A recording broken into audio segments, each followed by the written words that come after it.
కాదు, మొత్తం ఖాన్సార్ లో హై అలర్ట్ లో ఉండమనండి. ఖాన్సార్ లో క్యాల్కులేటర్ పెట్టుకుని ఏమీ లెక్క పెట్టలేదు. ఖాన్సార్ ఎరుపెక్కాల, అందుకే లెక్క పెట్టలేని ఒక పిచ్చోడ్ని తీసుకొచ్చాను. మండే నిప్పుతోనైనా వీళ్ళ రక్తంతోనైనా.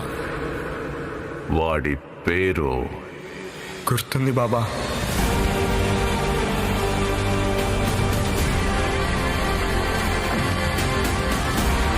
ఖాన్సార్ వల్ల చాలా మంది కథలు మారాయి. కానీ ఖాన్సార్ కథ మార్చింది ఇద్దరు ప్రాణ స్నేహితులు బద్ధ శత్రువులుగా మారడం.